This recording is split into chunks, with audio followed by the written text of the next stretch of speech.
Assalamualaikum warahmatullahi wabarakatuh. Apa kabar sahabat Al-Fatah yang dimuliakan Allah? Semoga kita dalam keadaan sehat, dilimpahkan rezekinya dan diberikan keberkahan dunia dan akhirat. Amin ya robbal alamin.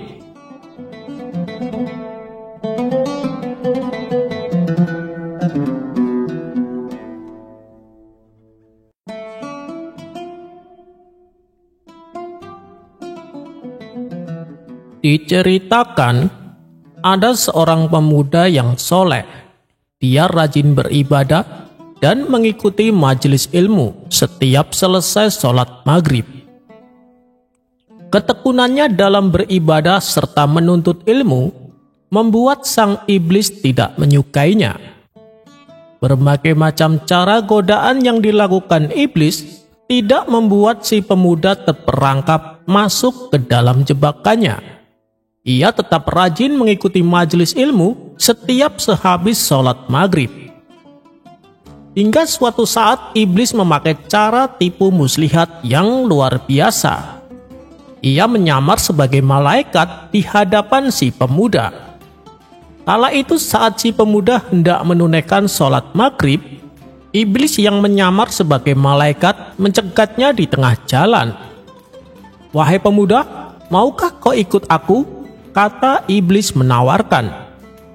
Si pemuda merasa takjub melihat makhluk di depannya yang sangat bercahaya. "Siapa kamu?" tanya si pemuda. "Saya malaikat yang diutus oleh Allah untuk membahagiakanmu," jawab iblis mencoba menggodanya. Maka semakin takjublah si pemuda. "Kemanakah engkau akan membawaku?" tanya si pemuda. "Aku akan mengajakmu berjalan-jalan ke dalam surga, karena engkau pemuda yang sering tekun menghadiri majelis ilmu dan beribadah. Sudah sepantasnya engkau mendapatkan keistimewaan ini," jawab iblis laknatullah. Kali ini si pemuda masuk dalam perangkap tipu daya iblis.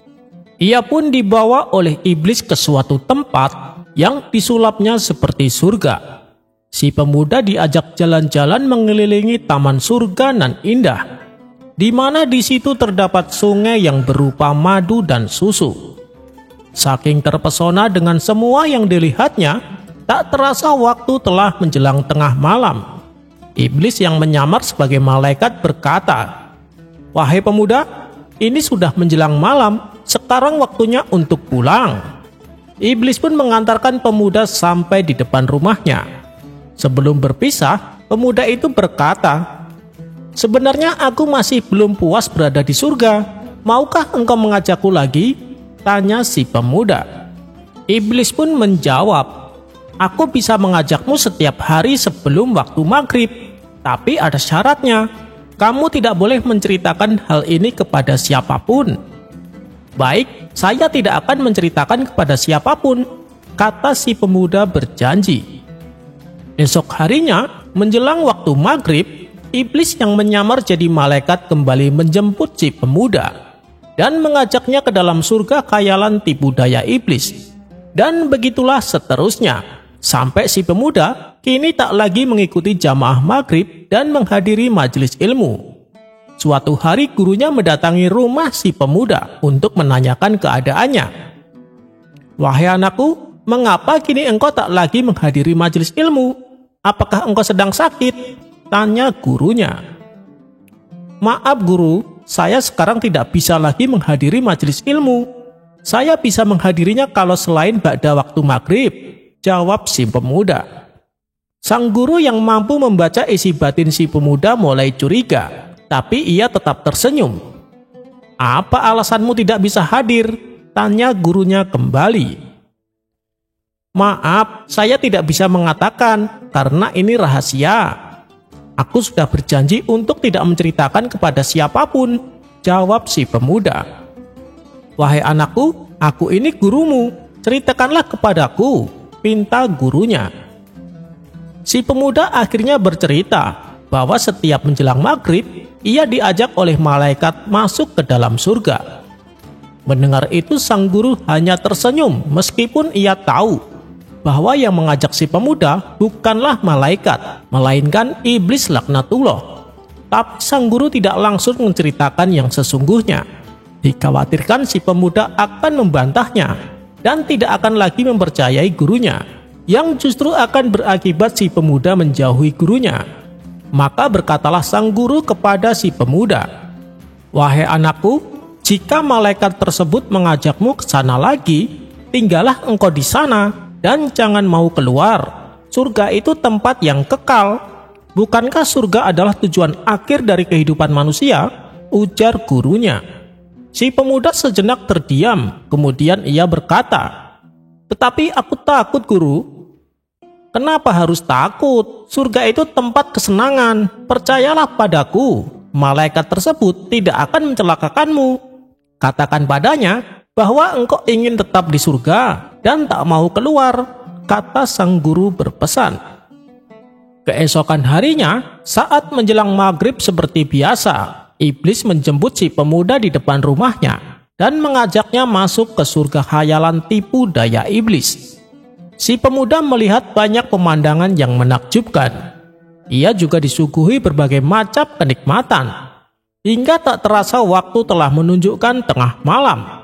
Si iblis lalu mengajak si pemuda untuk keluar. "Wahai pemuda soleh, mari kita pulang. Waktunya sudah habis," ajak si iblis kepada si pemuda. Sesuai dengan pesan gurunya, si pemuda menolak ajakan iblis. "Tidak mau, aku ingin tetap di dalam surga." Seketika iblis menjadi kaget mendengarnya. Si iblis lalu membujuknya berkali-kali agar si pemuda mau menuruti ajakannya. "Mari kita pulang saja, besok kita bisa kesini lagi," rayu iblis kepada si pemuda. Akan tetapi si pemuda tetap teguh pendiriannya. Ia tidak mau keluar dari surga. Karena tak berhasil membujuknya, dengan perasaan kesal, iblis lalu meninggalkan si pemuda sendirian. Pada saat si pemuda tetap pada khayalannya, tibalah waktu fajar. Tiba-tiba semua pemandangan indah yang dilihatnya menjadi berubah. Bau busuk mulai tercium sangat menyengat. Si pemuda tersadar dan kaget. Ternyata ia sedang berada di atas tumpukan sampah di sudut perkotaan. Ia pun lalu mengadukan peristiwa tersebut kepada gurunya. Sang guru kembali hanya tersenyum mendengar pengaduan muridnya itu. "Sebenarnya aku sudah tahu dari awal, tapi aku sengaja tidak menceritakannya yang sesungguhnya, karena engkau pasti akan membantahnya dan malah menjauhi aku. Sesungguhnya sosok yang kau anggap malaikat itu sejatinya iblis. Dia menggodamu agar engkau tidak menghadiri majelis ilmu. Wahai anakku, inilah surga yang sesungguhnya, yaitu menghadiri majelis ilmu." Rasulullah SAW bersabda, "Jika kamu melewati taman surga, maka hendaklah engkau duduk di situ." Dan yang dimaksud taman surga oleh Rasulullah adalah majelis ilmu, kata sang guru menjelaskan. Menangislah si pemuda mendengar penjelasan gurunya. Ternyata selama ini ia telah masuk perangkap tipu daya iblis. Dan sejak saat itulah si pemuda berjanji akan lebih giat lagi menghadiri majelis ilmu. Kisah ini diceritakan oleh Habib Umar bin Muhammad bin Hafid saat beliau mengisi ceramah di suatu majelis. Wallahu a'lam bishawab.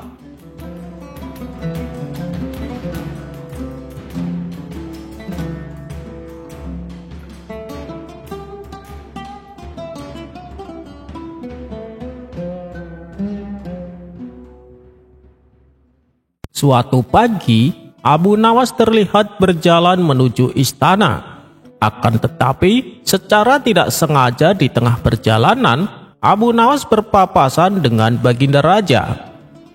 "Wahai Abu Nawas, kamu hendak kemana?" tanya Baginda Raja. "Saya hendak menghadap Paduka," jawab Abu Nawas. "Oh, tapi saya lagi ada keperluan, mau menengok anak-anak saya di sekolahan. Bagaimana kalau kau ikut saya saja?" ajak Baginda Raja. Abu Nawas pun setuju. Mereka lalu pergi menuju sekolahan tempat anak-anak Baginda Raja menuntut ilmu. Sesampainya di sana, mereka terlebih dahulu menemui gurunya di ruang tamu. Baginda Raja lalu bertanya tentang perkembangan kedua anaknya. "Anak saya yang bernama Amin bagaimana prestasi belajarnya?" tanya Baginda Raja. "Maaf Paduka Yang Mulia, Amin anaknya sangat bodoh dan tolol. Dia sulit sekali menangkap pelajaran," jawab gurunya. "Lalu bagaimana dengan anak saya yang bernama Makmun?" tanya Baginda Raja kembali. "Kalau Makmun, anaknya cerdas Paduka, cepat sekali menguasai pelajaran, dan dari sikapnya sudah tumbuh kewibawaan dan martabat," jawab gurunya. "Tapi aku tidak bisa percaya begitu saja padamu. Bisakah kau membuktikannya?" pinta Baginda Raja. "Ampun Paduka Yang Mulia, tapi memang begitulah kenyataannya. Sebagai bukti, saya akan panggil Amin dan Makmun kemari," balas gurunya. Kemudian sang guru menaruh sebuah bata di atas tempat duduknya Amin. Sedangkan di atas tempat duduknya Makmun, sang guru meletakkan selembar kertas. "Untuk apa itu?" tanya Baginda Raja heran. "Bukankah Paduka ingin sebuah bukti? Saya akan menunjukkan kepada Paduka," jawab sang guru. Ia pun lalu memanggil Amin dan Makmun untuk menemui ayahnya. Tidak berapa lama, masuklah keduanya ke ruang tamu, di mana ayahnya sedang menunggu. Begitu melihat ada ayahnya di situ, mereka memberi hormat dan mencium tangan. Amin dan Makmun lalu diarahkan gurunya untuk duduk di tempat yang sudah disediakan. Amin pun lalu duduk di kursi yang di atasnya ada sebuah bata. Sedangkan Makmun duduk di kursi yang di atasnya ada selembar kertas. Tiba-tiba Makmun menjadi cemas. Ia sekilas melihat ke arah langit-langit dan melihat ke arah kanan dan kiri. "Wahai Makmun, kenapa kau terlihat gelisah?" tanya sang guru. "Saya merasakan lantainya bertambah tinggi seukuran lembar kertas, atau langit-langitnya yang menjadi semakin rendah seukuran kertas," jawab Makmun. Kemudian sang guru menoleh ke arah Amin dan bertanya kepada Amin. "Wahai Amin, apakah kau merasakan hal yang sama?" tanya sang guru. "Saya tidak merasakan apapun," jawab Amin. Sang guru pun tertawa dan menyuruh keduanya untuk kembali ke kelasnya. Setelah Amin dan Makmun sudah meninggalkan ruangan, sang guru berkata kepada Baginda Raja, "Paduka sudah melihat buktinya bukan? Saya berkata apa adanya," tutur sang guru. "Wahai Abu Nawas, kenapa bisa demikian? Kenapa Amin bisa begitu sangat bodohnya? Sampai bata yang ia duduki saja tidak ia rasakan. Berbeda sekali dengan si Makmun, ia sangat pintar dan cerdas," tanya Baginda Raja. "Begini Paduka Yang Mulia, Amin dan Makmun meskipun sama-sama putra Paduka, tapi kan dari ibu yang berbeda. Ada dua alasan mengapa anak-anak berotak cemerlang dan cerdas. Alasan pertama adalah ketika suami istri bersetubuh dengan dasar rasa cinta, maka anak-anak mereka akan menjadi pandai. Alasan kedua adalah sepasang suami istri bukanlah dari darah yang sama, maka anak-anak mereka akan menjadi bijaksana, cerdas, dan berwibawa," jelas Abu Nawas. "Yang kau maksud dengan darah yang sama itu bagaimana Abu Nawas?" tanya Baginda Raja tak mengerti. "Maksudnya masih dalam satu kerabat atau satu keturunan," jawab Abu Nawas. "Ini seperti terjadi pada pepohonan dan binatang. Jika pohon dicangkok dengan buah lainnya, maka akan menghasilkan buah yang bagus dan lezat. Demikian juga dengan binatang. Misalnya seekor kuda dan keledai dikawinkan, maka akan menghasilkan hewan yang bernama bagal. Bagal adalah hewan yang kuat, cerdik, dan pandai. Oleh karena itulah, kekurang cerdasan Amin disebabkan Paduka Raja dan Permaisuri Zubaidah dari darah yang sama dan satu garis keturunan. Sementara Makmun cerdas dan pandai karena ibunya berbeda darah dengan Paduka. Ibunya tidak satu garis keturunan dengan Paduka, bahkan sangat berbeda jauh," sambung Abu Nawas menjelaskan. Baginda Raja pun tertawa mendengar jawaban Abu Nawas. dasar kau orang gila Abu Nawas, balas Baginda Raja sambil terus tertawa. Akan tetapi, sang guru yang juga ikut mendengar penjelasan tersebut sangat mempercayai perkataan Abu Nawas.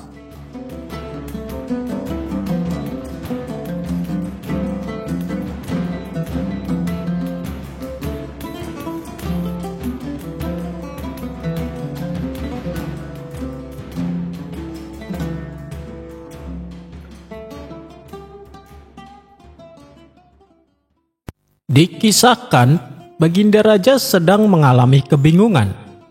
Pasalnya ia belum juga menemukan sosok orang yang tepat untuk menjadi hakim istana. Meskipun sudah diadakan sayembara, tapi tak ada satupun peserta yang memenuhi persyaratan. Kenapa tidak Abu Nawas saja Paduka? Saran penasehat istana. Dia tidak akan mau. Kalaupun diancam akan dihukum, pasti dia memilih untuk dihukum daripada menjadi hakim, jawab Baginda Raja. Kalau begitu, tugaskan saja Abu Nawas untuk mencari calon hakim istana, ujar sang penasehat. Benar juga katamu. Baiklah, cepat panggil Abu Nawas kemari, perintah Baginda Raja. Maka berangkatlah beberapa utusan istana menemui Abu Nawas di rumahnya. Tuan Abu, Anda diperintah Paduka untuk menghadapnya sekarang, kata mereka. Awalnya Abu Nawas mengira dirinya dipanggil untuk menjadi hakim. Bilang saja sama Paduka, aku tidak mau datang, jelas Abu Nawas. Tenang Tuan Abu, tujuan Baginda Raja menyuruh Tuan Abu menghadap hanya untuk meminta saran, tutur mereka. Saran apa? Tanya Abu Nawas. Mengenai sosok yang pantas jadi hakim, dan Tuan Abu diperintahkan untuk mencari orangnya, jawab mereka. Ya sudah, kalian pulang saja dulu, nanti aku akan menyusul, sekalian membawakan orangnya, balas Abu Nawas. Singkat cerita, berangkatlah Abu Nawas ke istana bersama orang yang akan dijadikan hakim. Namun saat mereka berdua menghadap Baginda Raja justru tertawa terpingkal-pingkal. Ternyata yang membuat tertawa, orang yang dibawa Abu Nawas tubuhnya kecil dan kerdil. Kamu lucu Abu Nawas, masa orang kerdil seperti dia malah dicalonkan jadi hakim? Kata Baginda Raja terus tertawa. Dia mungkin terlihat kecil Paduka, tetapi ingatlah, yang terbaik seringkali hadir dalam kemasan kecil, timpal Abu Nawas. Tawa Baginda Raja kembali pecah dan lebih kencang dari sebelumnya. Baiklah Abu Nawas, saya akan bertanya kepada kawanmu itu. Apakah kamu kurang dihormati karena postur tubuhmu, sehingga kau ingin menjadi hakim supaya orang-orang mau menghormatimu? Tanya Baginda Raja. Sebenarnya tidak Paduka, saya pikir itu justru sangat menguntungkan, karena saya bisa lebih dekat dengan rakyat tanpa harus menundukkan kepala, jawab kawan Abu Nawas tersebut. Untuk ketiga kalinya Baginda Raja dibuatnya tertawa. Karena kau ingin jadi hakim, saya akan mengujimu dengan dua pertanyaan. Pertanyaan pertama, mana yang lebih kau pilih, berbuat adil atau diberi uang? Tanya Baginda Raja.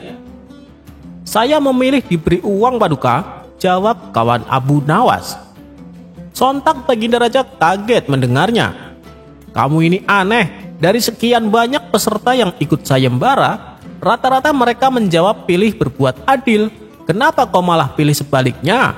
Berarti kau rela berbuat tidak adil, asalkan bisa mendapat uang, tanya Baginda Raja. Maksudnya bukan begitu Paduka, sifat jujur dan adil sudah melekat pada diri saya. Kenapa saya harus memilihnya? Sedangkan saya adalah orang miskin, tentu saja saya pilih uang. Bukankah seseorang memilih sesuatu yang mereka tidak punya? Jelas kawan Abu Nawas. Mendengar penjelasan tersebut, Baginda Raja manggut-manggut sebagai tanda setuju. Oh, begitu. Baik, sekarang pertanyaan kedua. Bila kamu menghadapi suatu kasus di mana ada seorang maling tapi menuduh korban sebagai malingnya, sedangkan kamu tidak tahu mana malingnya dan mana korbannya, bagaimana caramu untuk mengungkap kebenaran dalam kasus yang rumit ini? Tanya Baginda Raja. Itu sih mudah saja Paduka. Suruh mereka berdua memasuki rumah kosong. Setelah mereka berdua masuk ke dalamnya, kita teriakin pencuri, pencuri. Nah, salah satu dari mereka pasti akan berlari keluar. Dan sudah dipastikan dialah pencurinya yang asli. Karena seorang pencuri pasti punya insting untuk segera berlari keluar manakala mendengar teriakan tersebut, terang kawan Abu Nawas. Baginda Raja pun tersenyum puas dengan jawaban kawan Abu Nawas itu. Dan kemudian Baginda Raja mengangkatnya sebagai hakim istana yang baru. Ternyata pilihanmu tidak salah Abu Nawas, uji Baginda Raja kepada Abu Nawas. Baginda Raja yang awalnya meremehkan postur badannya akhirnya menyadari bahwa kebijaksanaan tidak terbatas pada ukuran tubuh.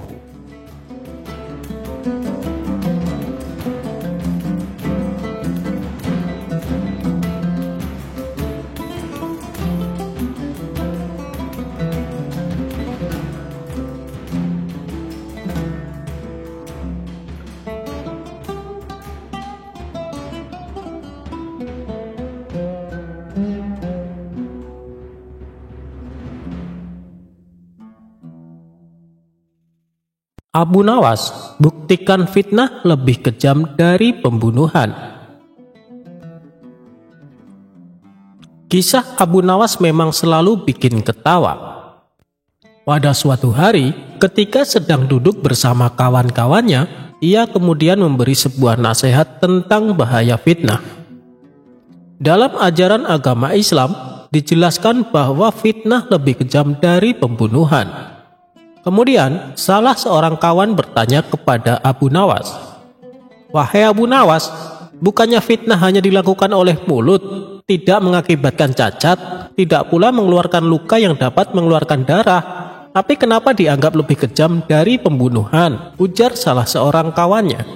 Sedangkan pembunuhan bukan mengakibatkan cacat, tapi sampai menghilangkan nyawa seseorang, sambung kawan itu lagi.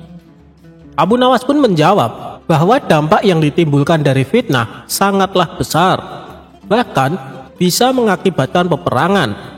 Kawan Abu Nawas yang bertanya itu makin penasaran dengan penjelasan tersebut.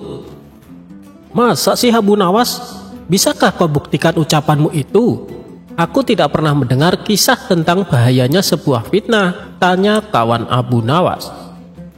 Abu Nawas lalu menerangkan sebuah kisah yang pernah diceritakan oleh Hamad bin Salamah radhiyallahu anha. Dahulu ada seorang saudagar kaya ingin membeli budak. Pergilah dia menemui sang penjual. Saat akan memilih budak itu, ia mendapati rata-rata memiliki cacat dan sudah tua. Namun ada satu budak yang masih muda, badannya bersih dan tidak memiliki cacat.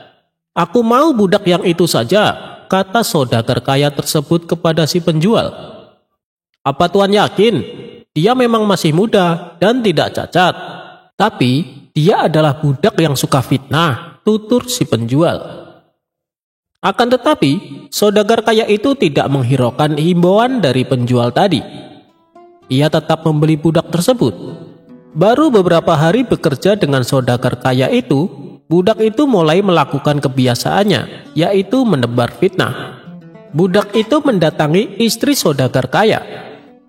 "Sesungguhnya suamimu tidak mencintaimu. Ia hendak menikahi wanita lain dan akan menjadikanmu sebagai budak," ujar budak tersebut kepada istri saudagar kaya. Istri saudagar kaya terkejut mendengarnya. "Mana mungkin? Bagaimana kamu tahu?" tanyanya merasa penasaran. "Karena setiap kali aku diajak suamimu, ia menemui perempuan yang akan dijadikan istrinya," jawab si budak. Istri saudagar kaya itu pun terlihat gelisah. Ia terdiam sambil menahan sakit di hatinya. "Tapi jangan khawatir, aku punya solusi agar suamimu mengurungkan niatnya," kata si budak tersebut. "Katakan padaku, apa yang harus aku lakukan?" tanya istri saudagar itu. "Nanti malam saat kau akan tidur dengan suamimu, ambillah pisau. Ketika suamimu terlelap, cukurlah beberapa janggutnya. Simpan helaian itu olehmu. maka suamimu akan tergila-gila kepadamu, kata si budak itu. Istri saudagar kaya pun mulai terhasut dan mengikuti saran dari budak baru itu. Sementara si budak gantian mendatangi saudagar. Wahai tuan, sesungguhnya istri tuan telah berselingkuh dengan laki-laki lain dan dia ingin membunuh tuan serta menguras harta Anda, kata si budak. Itu tidak mungkin, istriku sangat baik dan setia kepadaku, ujar saudagar kaya itu. Kalau tuan tidak percaya, nanti malam tuan lihat sendiri saja apa yang akan dilakukan oleh istri Anda, ungkap budak itu. Memang nanti malam apa yang akan dilakukan istriku? Tanya saudagar kaya. Tuan tidak boleh lengah, pura-pura tidur, tapi jangan tidur sungguhan, kata si budak mewanti-wanti. Rupanya, saudagar kaya itu pun terhasut oleh omongan dari budak barunya. Malam pun tiba.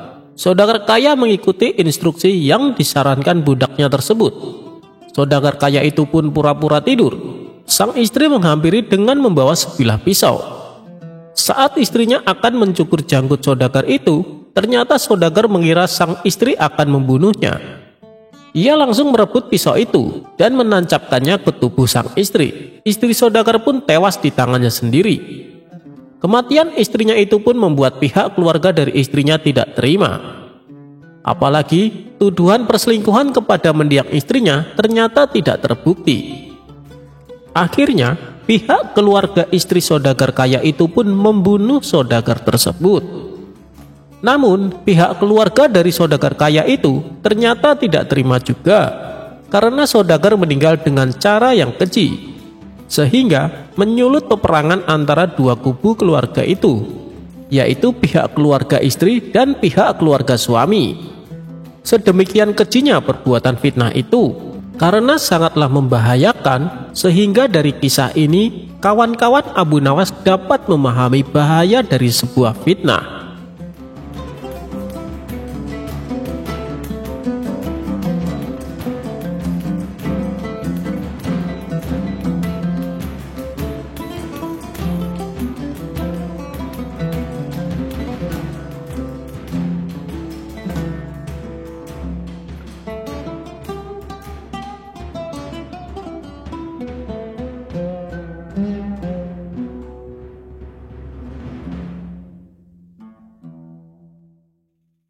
Kecerdikan Abu Nawas menangkap pencuri burung.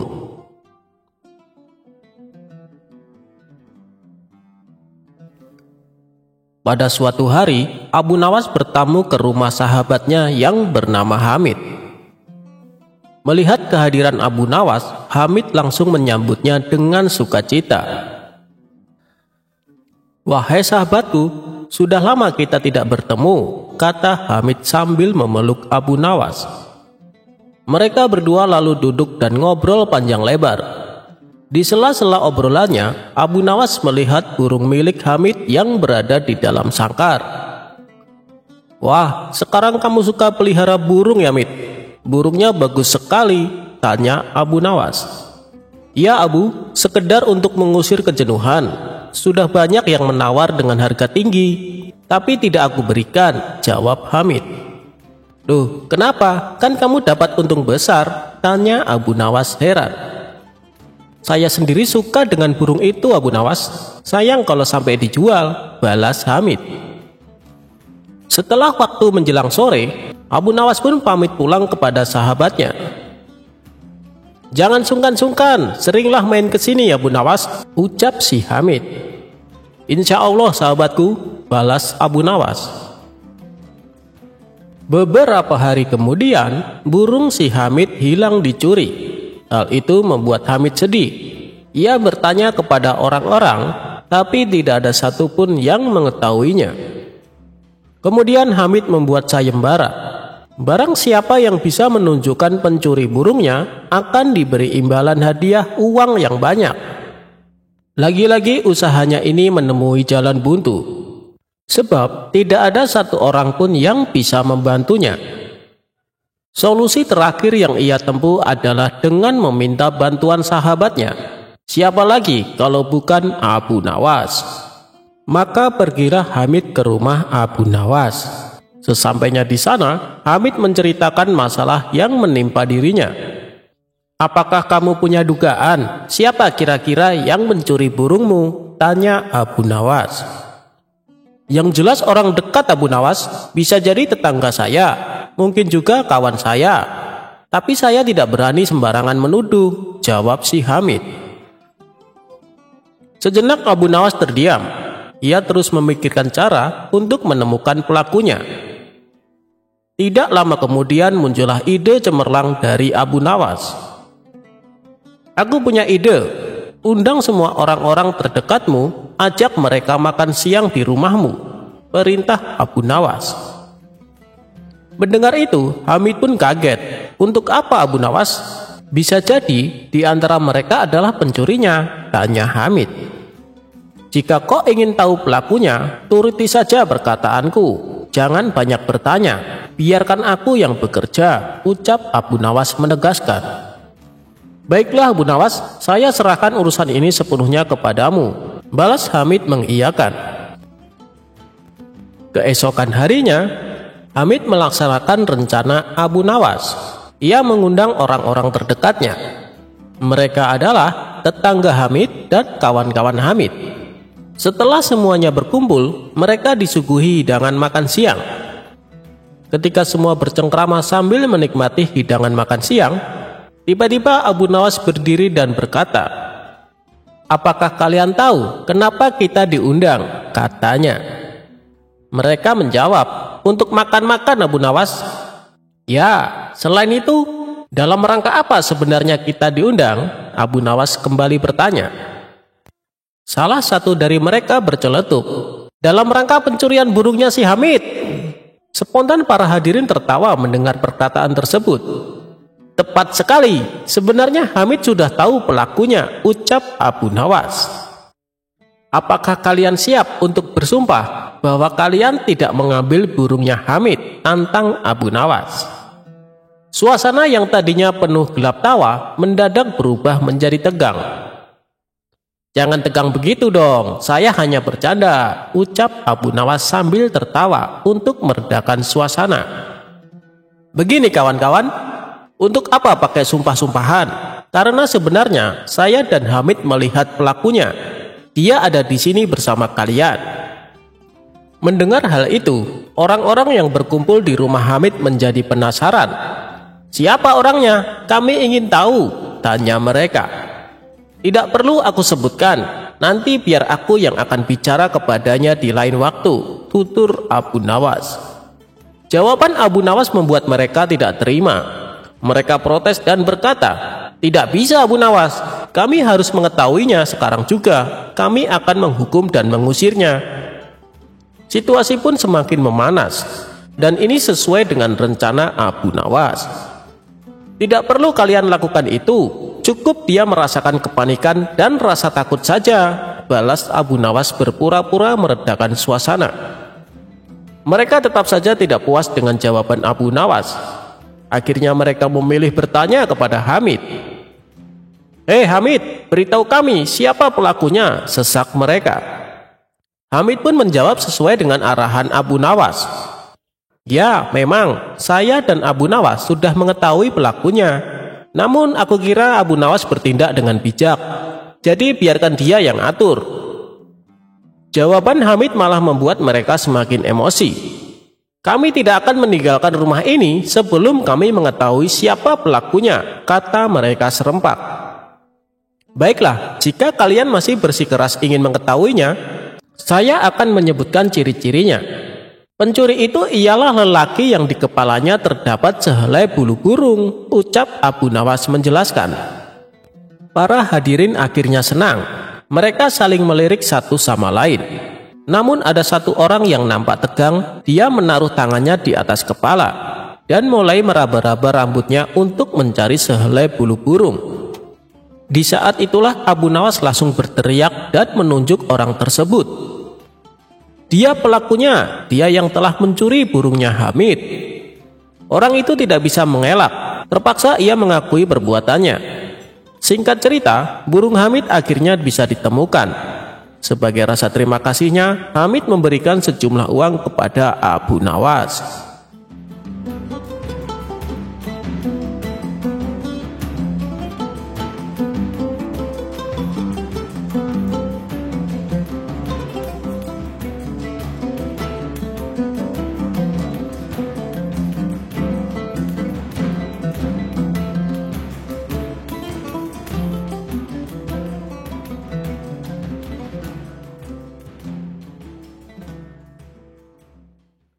Memberi nasihat dengan cerita.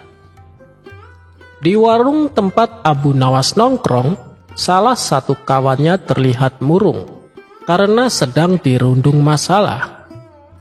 Tidak lama kemudian datanglah Abu Nawas.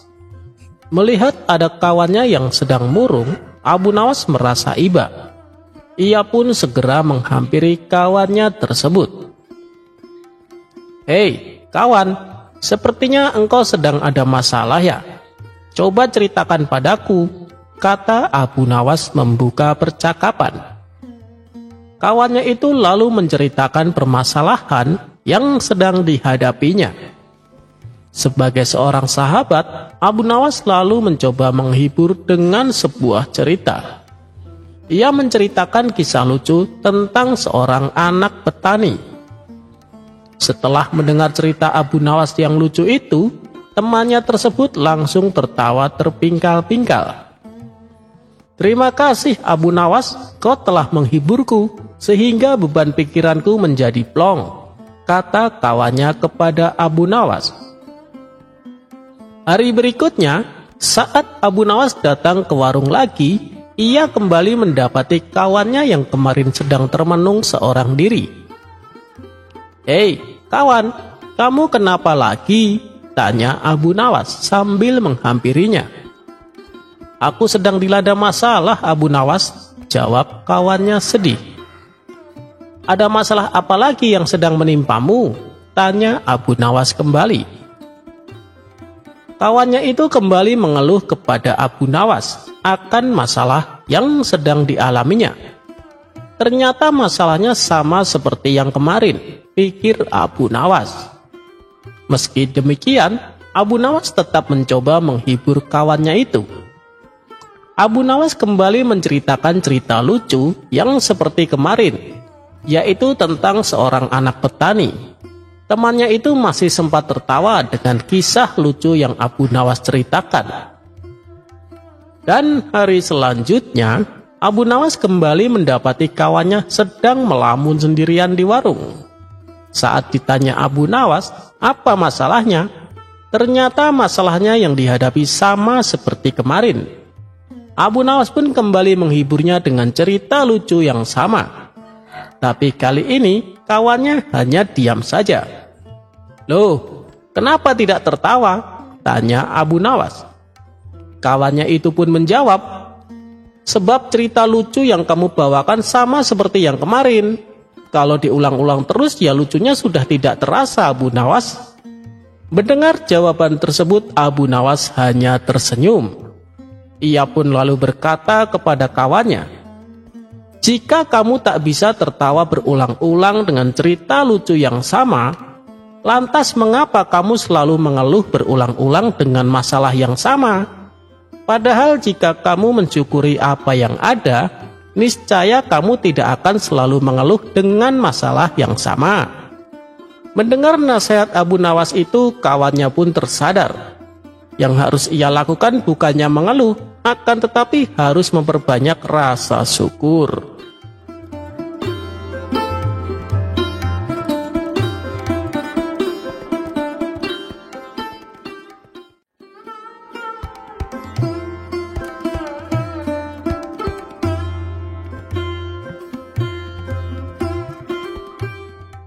Abu Nawas disuruh mendatangkan ibunya yang sudah lama meninggal.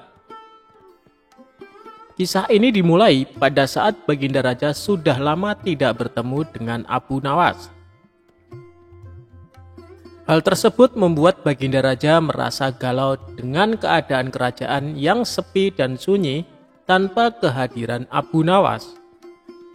Baginda tampaknya ingin mendengar cerita-cerita lucu Abu Nawas. Akhirnya Abu Nawas dihadirkan di istana kerajaan. Kemudian terjadi dialog antara keduanya. Setelah sekian lama berbincang-bincang, raja tiba-tiba saja ingin menguji kepandaian Abu Nawas. "Wahai Abu Nawas, besok pagi bawalah ibumu ke istanaku. Engkau akan aku beri hadiah 100 dinar, kata Baginda Raja. Mendengar titah rajanya membuat Abu Nawas sangat kaget. Bagaimana tidak? Karena raja sebenarnya sudah tahu kalau ibunya telah lama meninggal dunia. Bahkan raja sempat ikut melayat ke rumah Abu Nawas. Akan tetapi, karena iming-iming hadiah yang sangat menggiurkan itu, Abu Nawas justru menyetujui permintaan aneh dari raja tersebut. Setibanya di rumah, Abu Nawas langsung sibuk mencari seorang wanita tua yang kemudian nantinya akan dijadikan sebagai ibunya untuk dihadirkan ke istana. Setelah lama mencari, akhirnya Abu Nawas menemukan orang yang sedang diinginkannya itu.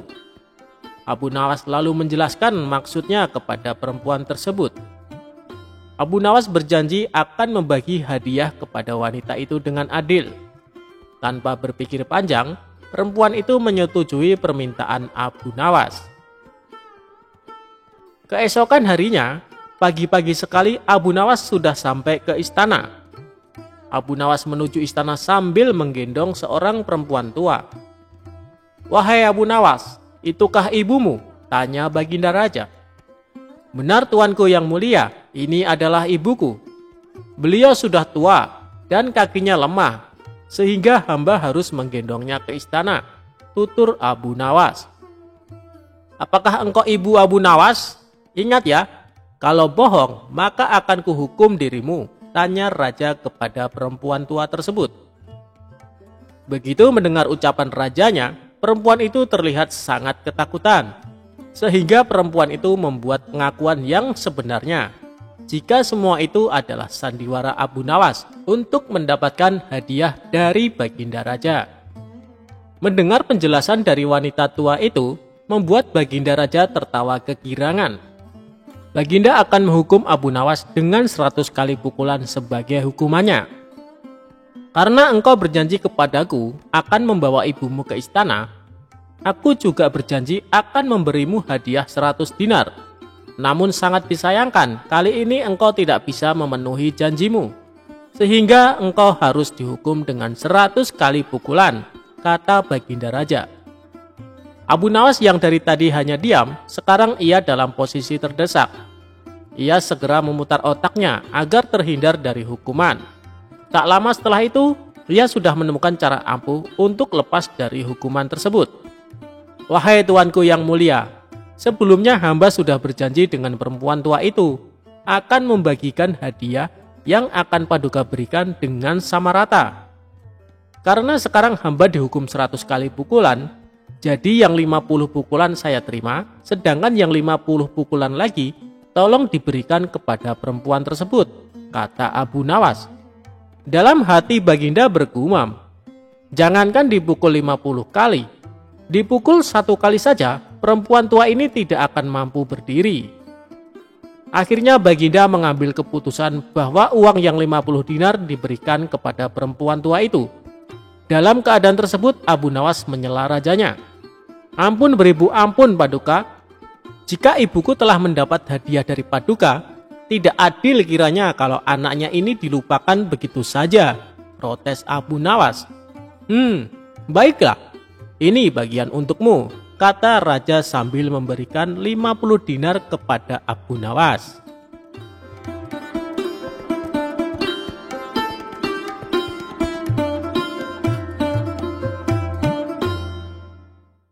Kisah Abu Nawas tipu dibalas dengan tipu. Ada seorang yogis atau ahli yoga mengajak seorang pendeta bersekongkol akan memperdaya Abu Nawas. Setelah mereka mencapai kata sepakat, mereka berangkat menemui Abu Nawas di kediamannya. Ketika mereka datang, Abu Nawas sedang melakukan sholat duha. Setelah dipersilahkan masuk oleh istri Abu Nawas, mereka masuk dan menunggu sambil berbincang-bincang santai.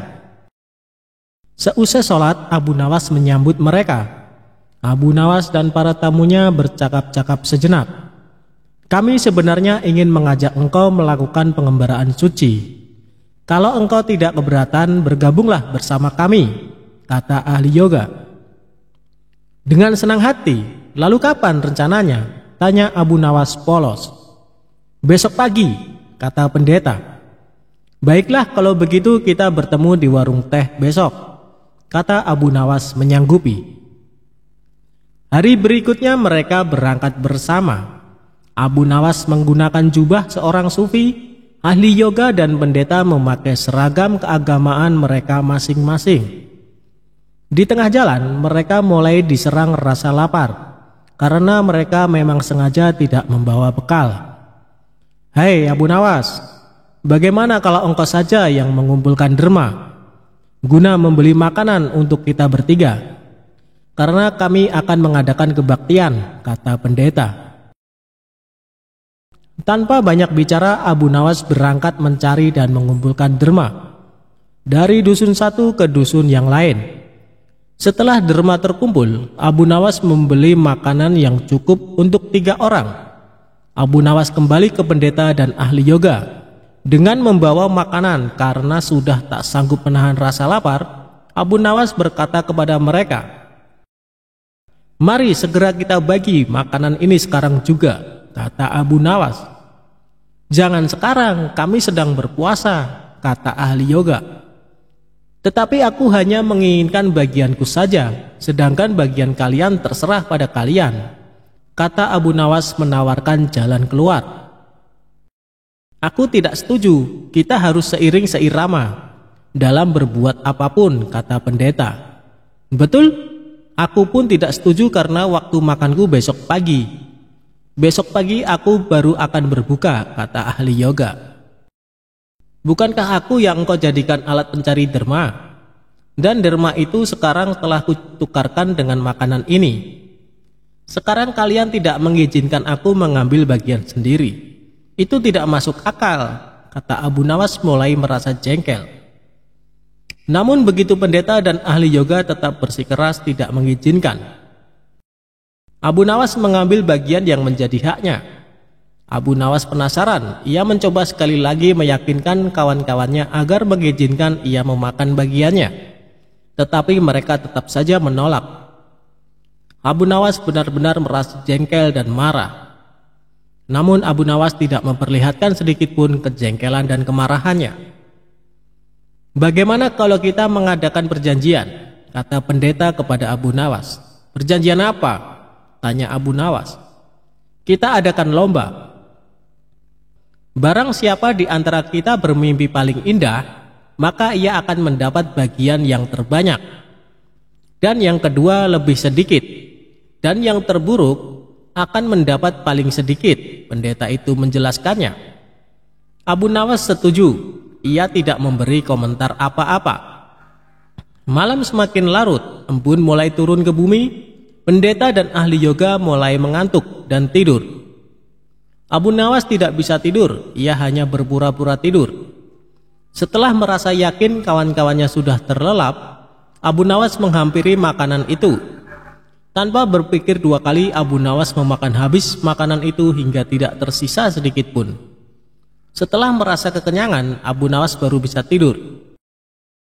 Keesokan hari mereka bangun hampir bersamaan. Ahli yoga dengan wajah berseri-seri mulai bercerita. "Tadi malam aku bermimpi memasuki sebuah taman yang mirip sekali dengan nirvana. Aku merasakan kenikmatan yang belum pernah kurasakan sebelumnya dalam hidup ini," kata ahli yoga. Pendeta mengatakan bahwa mimpi ahli yoga benar-benar menakjubkan. Betul-betul luar biasa. Kemudian giliran pendeta menceritakan mimpinya. "Aku seolah-olah menembus ruang dan waktu, dan ternyata memang benar. Aku secara tidak sengaja berhasil menyusup ke masa silam, di mana pendiri agamaku masih hidup. Aku bertemu dengan beliau, dan yang lebih membahagiakan lagi, adalah aku diberkatinya, kata pendeta dengan wajah berseri-seri. Ahli yoga juga memuji-muji kehebatan mimpi pendeta. Abu Nawas hanya diam. Ia bahkan tidak merasa tertarik sedikit pun. Karena Abu Nawas belum juga buka mulut, pendeta dan ahli yoga mulai tidak sabar untuk tidak menanyakan mimpi Abu Nawas. Kalian tentu tahu Nabi Daud alaihissalam. Beliau adalah seorang nabi yang ahli berpuasa. Tadi malam aku bermimpi berbincang-bincang dengan beliau. Beliau menanyakan apakah aku berpuasa atau tidak. Aku katakan, aku berpuasa karena aku memang tidak makan sejak dini hari. Kemudian beliau menyuruhku segera berbuka karena hari sudah malam. Tentu saja aku tidak benar-benar mengabaikan perintah beliau. Aku segera bangun dari tidur dan langsung menghabiskan makanan itu, kata Abu Nawas tanpa perasaan bersalah sedikit pun. Sambil menahan rasa lapar yang menyayat-nyayat, pendeta dan ahli yoga saling berpandangan satu sama lain. Kejengkelan Abu Nawas terobati. Kini mereka sadar bahwa tidak ada gunanya coba-coba mempermainkan Abu Nawas. Pasti hanya akan mendapat celaka sendiri.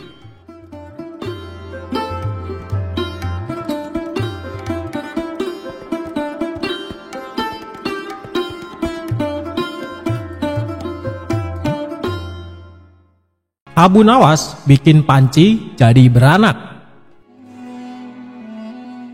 Gimana caranya ya? Simak cerita lucunya lengkap berikut ini. Diawali saat Abu Nawas meminjam panci kecil ke tetangganya. Tapi pancinya tidak dikembalikan.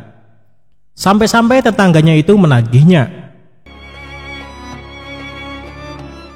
Abu Nawas, mana panci saya? Wah, saya lupa. Sebentar, jawab Abu Nawas. Panci yang kecil itu ternyata melahirkan panci yang besar. Ini panci kamu menjadi dua. Panci kamu beranak di rumah saya, ucap Abu Nawas. Terima kasih, Masya Allah. Pinjam-meminjam itu pun berakhir.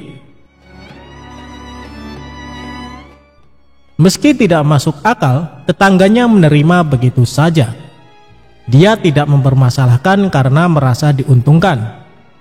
Dia tidak bertanya kenapa panci itu bisa beranak.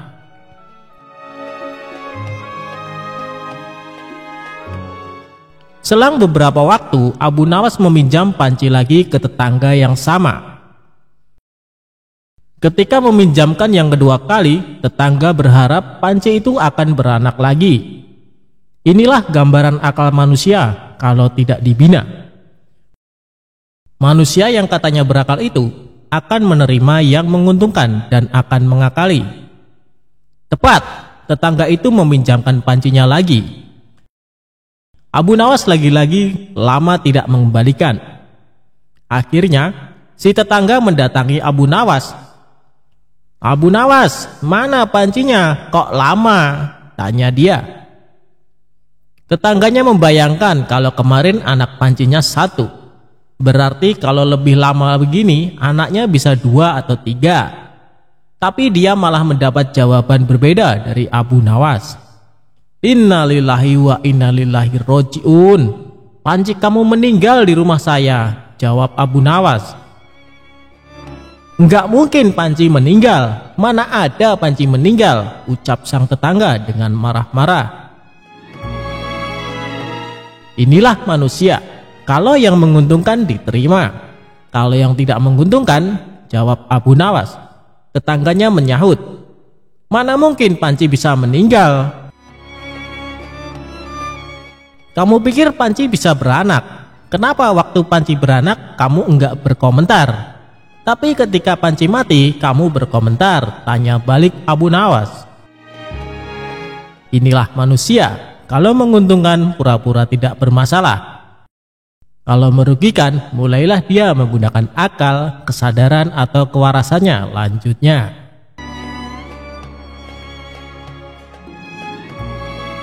Abu Nawas dan botol ajaib. Suatu hari, Baginda Raja memanggil Abu Nawas ke istananya untuk diberi tugas. Setelah tiba di istana, Raja menyambut Abu Nawas dengan senyuman. Akhir-akhir ini aku sering merasakan perutku sakit. Kata tabib istana, aku terkena serangan angin, kata raja. Abu Nawas sedikit keheranan, lalu bertanya, ampun Baginda, kiranya apa yang bisa hamba lakukan untuk yang mulia? Tangkap dan penjarakan angin itu untukku, perintahnya. Abu Nawas diam sejenak. Aku beri kau waktu 3 hari untuk menyelesaikan perintah ini, tambah sang raja. Abu Nawas kemudian pulang dengan membawa pekerjaan dari Baginda Raja. Ia masih terdiam, mulutnya terkunci rapat, tak mengeluarkan sepatah kata pun. Dalam kebingungan yang tidak habis-habis, ia belum bisa memikirkan bagaimana cara menangkap dan membuktikan bahwa itu memang benar-benar angin. Menurutnya, hanya anginlah satu-satunya benda aneh yang tidak berwarna dan tidak bisa dilihat, seperti halnya air yang masih bisa diindera. Sudah 2 hari ini tetapi Abu Nawas masih belum bisa mendapatkan cara untuk menangkap angin, bahkan memenjarakannya. Abu Nawas hampir putus asa dan tidak bisa tidur, karena waktu yang telah ditentukan tinggal sehari lagi. Ia mondar-mandir memikirkan cara. Tiba-tiba ia tersadar dan berkata kepada dirinya sendiri, bukankah jin itu tidak terlihat? Ia berjingkrak dan menyiapkan alat-alat yang dibutuhkan dan berjalan menuju istana. Kemudian menyerahkan sebuah botol kepada raja. Mana angin itu, Abu Nawas? Tanya Baginda Raja. Ada di dalam yang mulia, jawab Abu Nawas. Benarkah? Aku tidak melihat apa-apa, kata sang raja. Ampun Baginda, angin tidak bisa dilihat. Tetapi jika tuanku ingin tahu angin, tutup botol tersebut harus dibuka terlebih dahulu, jawab Abu Nawas. Setelah tutup botol itu dibuka, raja mencium bau busuk. Dengan marah ia berkata kepada Abu Nawas, bau apa ini Abu Nawas? Ampun Baginda, tadi hamba buang angin, lalu hamba masukkan ke dalam botol tersebut. Karena takut angin yang hamba masukkan itu keluar, maka hamba memenjarakannya dengan menyumbat botol dan menutupnya, kata Abu Nawas dengan sangat ketakutan. Tapi raja tidak jadi marah, karena apa yang dikatakan Abu Nawas memang masuk akal. Dan begitulah ia selamat dan sang raja pun memberikannya hadiah.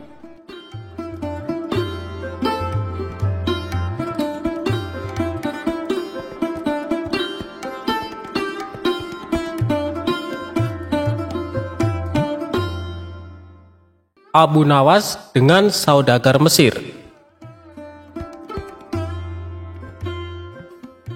Diceritakan, suatu hari terdapat seorang saudagar dari Mesir yang datang ke kota Baghdad. Ia membawa berbagai macam barang dagangan yang tak lama seluruh dagangannya pun habis terjual.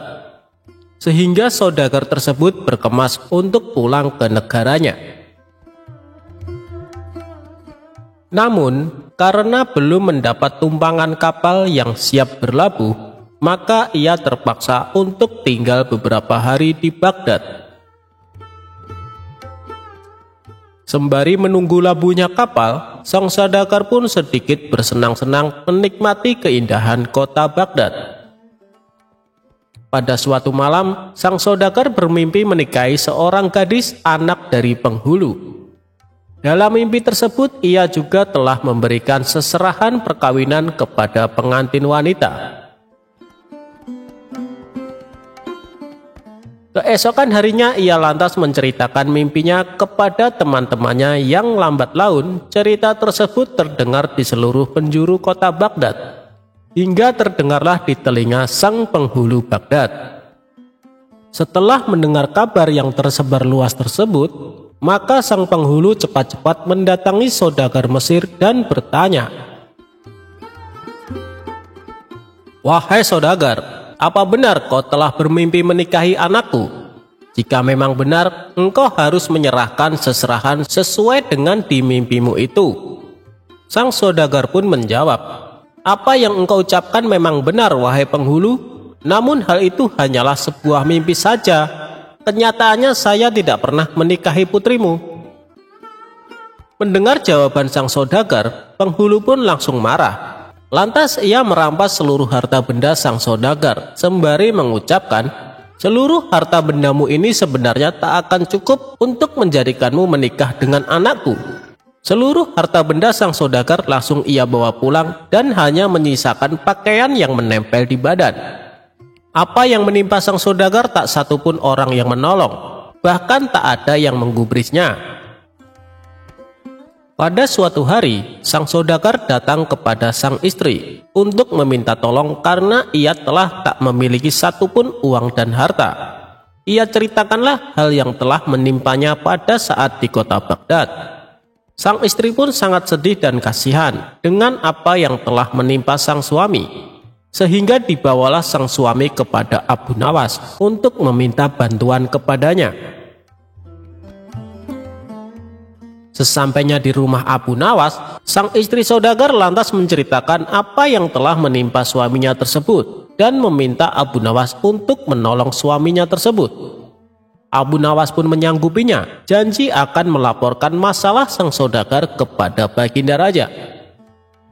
Setelah istri saudagar kembali pulang ke rumahnya, Abu Nawas menyiapkan rencana dengan menyuruh semua murid-muridnya, "Wahai semua muridku, kalian pulanglah ke rumah masing-masing untuk mengambil pacul, linggis, dan lain-lainnya. Nanti sore kalian kembalilah ke sini." Seluruh murid Abu Nawas pun menuruti apa yang diperintahkan sang guru. Mereka berbondong-bondong pulang ke rumah masing-masing. Pada sore harinya, mereka kembali berkumpul di depan rumah sang guru dengan membawa berbagai alat yang telah diperintahkan sebelumnya. Setelah semua murid berkumpul, lantas Abu Nawas memberi tugas kepada mereka semua. "Wahai murid-muridku, malam ini pergilah kalian ke rumah sang penghulu. Rusaklah rumahnya. Jika ada yang bertanya, jangan pedulikan. Bilang saja kalau saya yang menyuruhmu." Para murid pun sontak mengiyakan perintah sang guru. Dengan cepat berbondong-bondong pergi ke rumah sang penghulu untuk merusak rumahnya. Singkat cerita, sementara sang penghulu sedang tidur di rumahnya, terdengar riuh yang membuat sang penghulu kaget terbangun dari tidurnya. Melihat rumahnya telah dirusak oleh sekawanan orang, ia pun marah dan bertanya, "Siapa yang menyuruh kalian menghancurkan rumahku ini?" Salah satu murid Abu Nawas pun menjawab, "Yang menyuruh kita yakni tak lain adalah guru kami Abu Nawas." Mendengar jawaban dari seorang itu, sang penghulu pun menjadi marah dan akan melaporkan kasus ini kepada sang raja.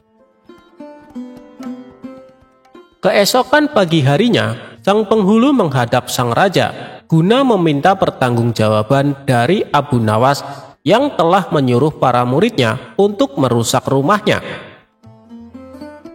Abu Nawas pun dipanggillah oleh raja. Tak berselang lama, Abu Nawas pun menghadap raja bersama dengan sang saudagar Mesir. "Hai Abu Nawas, apa yang telah engkau perbuat? Berani-beraninya kau menyuruh para muridmu untuk merusak rumah sang penghulu Baghdad," ucap Baginda Raja. "Wahai tuanku, alasan mengapa saya telah berbuat seperti itu, sesungguhnya karena perbuatan yang telah penghulu lakukan. Semalam saya perintahkan para murid hamba untuk merusak rumah penghulu. Hal tersebut hamba lakukan sebab sang penghulu telah melakukan perbuatan seperti itu juga." Jadi begini Baginda yang mulia, sang penghulu mendengar kabar ada seorang saudagar dari Mesir yang bermimpi telah menikahi anak sang penghulu, serta telah memberikan seserahan kepada penghulu. Sang penghulu pun mendengar cerita tersebut, lantas menemui sang saudagar dan merampas semua harta bendanya. Mendengar cerita dari Abu Nawas, sang raja pun kaget dan segera memecat sang penghulu dari jabatannya. Harta yang telah dirampas pun kemudian dikembalikan kepada sang saudagar Mesir.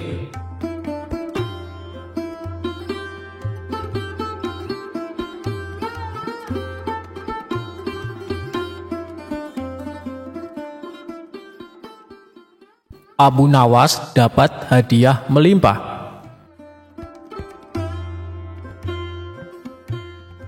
Cerita lucu Abu Nawas kali ini bermula ketika suatu hari Baginda Raja memerintahkan semua menteri untuk berkumpul di istana.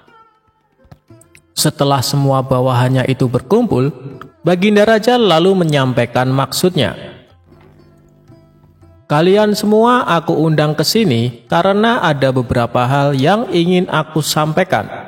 Yang pertama, aku ucapkan terima kasih kepada kalian karena selama ini kalian telah bekerja keras ikut membantu mengurus negeri yang kita cintai ini, kata Baginda Raja. Dan yang kedua, hari ini adalah hari jadi negeri kita. Jadi sebagai rasa terima kasihku, kalian semua akan mendapat hadiah. Lanjutnya. Mendengar hal itu, para menteri bersorak kegirangan. Terima kasih Paduka yang mulia, kata salah seorang menteri. Di tengah suasana penuh kegembiraan, tiba-tiba salah satu menteri bertanya,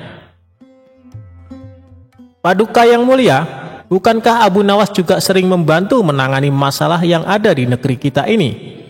Dia juga sering menghibur Paduka yang mulia, tapi kenapa dia tidak diundang?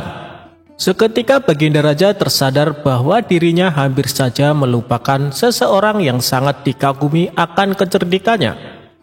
Terima kasih wahai menteriku, kau telah mengingatkanku, balas Baginda Raja. Kemudian ia memerintahkan beberapa pengawal segera memanggil Abu Nawas. Tidak berapa lama, datanglah Abu Nawas ke istana menghadap Baginda Raja. Sesaat Abu Nawas sempat terkejut karena yang terlihat tidak seperti biasanya. Seluruh menteri istana berkumpul tanpa ada satupun yang absen. Ampun Paduka yang mulia, ada gerangan apa Paduka memanggil hamba? Sepertinya ada masalah yang serius, tanya Abu Nawas. Tidak ada masalah apa-apa Abu Nawas, justru ini adalah hari yang penuh kebahagiaan, balas Baginda Raja. Alhamdulillah kalau begitu. Tapi ada tujuan apa hamba dan semua menteri istana diperintahkan menghadap Paduka? Tanya Abu Nawas lagi. Baginda Raja lalu memberitahu akan memberikan hadiah kepada semua menteri, termasuk Abu Nawas. Hadiah yang akan dibagikan tersebut sebagai wujud terima kasih kepada orang-orang yang telah berjasa ikut andil mengurus negeri dan rakyat. Kemudian Baginda Raja mengajak Abu Nawas dan semua menteri memasuki ruangan besar yang penuh perhiasan emas. Saat ini kuhadiahkan kepada kalian sebuah kebebasan sampai waktu yang telah aku tentukan. Silahkan peganglah apa yang besar yang ada di dalam ruangan ini. Dan apa yang berhasil kalian pegang akan menjadi milik kalian, teriak Baginda Raja. Spontan para menteri berhamburan mencari sesuatu yang disenangi. Masing-masing berebut menyentuh perhiasan paling besar agar bisa menjadi miliknya. Sedangkan Abu Nawas sendiri hanya terdiam. Ia sama sekali tidak ikut memperebutkan hadiah. Abu Nawas tetap berdiri di samping Baginda Raja. Melihat hal itu, Baginda Raja menjadi heran. Hei Abu Nawas, kenapa diam saja? Kau tidak butuh hadiah emas? Tanya Baginda Raja. Ditanya seperti itu, Abu Nawas justru cengengesan sambil terus menatap Baginda Raja. Tanpa diduga, dari belakang Abu Nawas memeluk Baginda Raja sangat erat. Hei Abu Nawas, apa-apaan ini? Apa yang kau lakukan? Teriak Baginda Raja kesakitan. Baginda Raja berusaha berontak, namun Abu Nawas makin erat memeluknya hingga tidak berdaya melakukan sesuatu. Abu Nawas, kau sudah gila ya? Lepaskan aku, teriak Baginda Raja lagi. Kali ini Baginda Raja berontak sekuat tenaga dan akhirnya Abu Nawas terpental jatuh. Ketika Abu Nawas hendak berdiri dan beranjak, Baginda Raja mengumumkan bahwa waktu yang ditentukan telah habis. Dari seluruh menteri terlihat masing-masing memegang beberapa perhiasan emas yang berhasil didapatkan. Emas yang ada di tangan kalian sepenuhnya adalah milik kalian. Silahkan dibawa pulang, kata Baginda Raja. Maka satu persatu menteri mohon diri pamit pulang. Begitu juga dengan Abu Nawas, ia mohon pamit kepada Baginda Raja. "Tunggu Abu Nawas, jangan pulang dulu. Aku masih ada urusan dengan kau," ucap Baginda Raja. Baginda Raja lalu menanyakan kepada Abu Nawas perihal tingkah anehnya yang tiba-tiba memeluk dirinya. "Maaf Paduka yang mulia, semua menteri Paduka adalah orang-orang bodoh. Mereka lebih memilih beberapa harta Paduka. Padahal jika mereka memilih Paduka, niscaya mereka akan memiliki semua harta itu," ucap Abu Nawas. "Aku melihat semua harta Paduka sangat aku sukai, hingga rasanya sayang sekali jika aku hanya memilih salah satunya. Maka aku memeluk Paduka yang mulia, agar Paduka menjadi milikku dan aku bisa memiliki semuanya," imbuhnya menjelaskan. "Maksudmu bagaimana Abu Nawas?" tanya Baginda Raja kebingungan. "Begini Paduka yang mulia, kebanyakan manusia bodoh di dunia ini lebih memilih harta dunia ketimbang pemilik sejatinya, yaitu Allah Subhanahu wa Ta'ala. Banyak manusia berlomba-lomba hanya untuk mendapatkan sebagian kecilnya saja. Padahal kalau dia mau memilih dan memiliki Allah, niscaya bukan hanya semua yang ada di muka bumi ini yang akan menjadi miliknya, melainkan Allah pun akan menjadi miliknya. Jika Allah telah menjadi miliknya, semuanya akan ia dapatkan.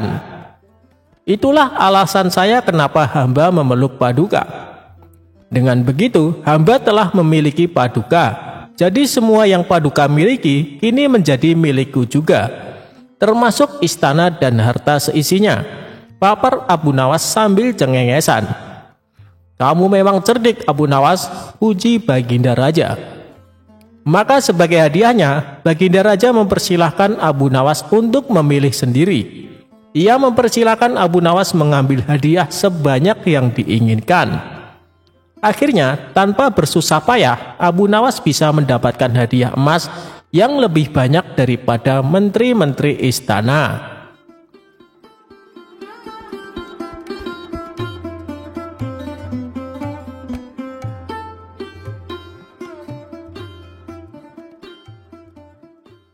Hadiah dari Abu Nawas untuk hakim yang curang.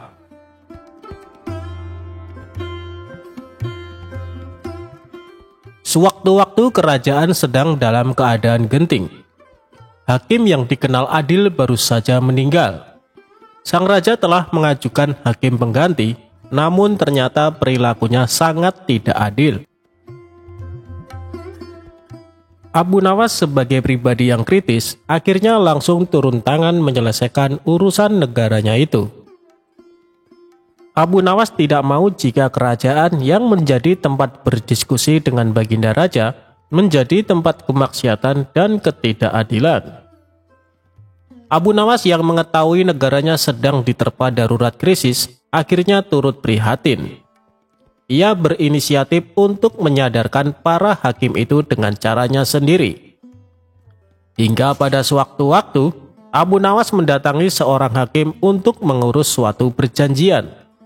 Tetapi hakim di kota Abu Nawas selalu beralasan tidak punya waktu untuk menandatangani perjanjian tersebut.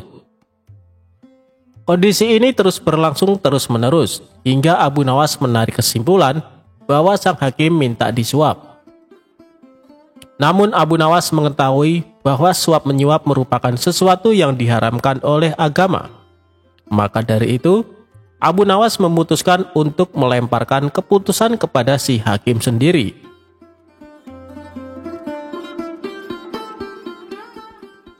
Abu Nawas kemudian menyiapkan sebuah gentong.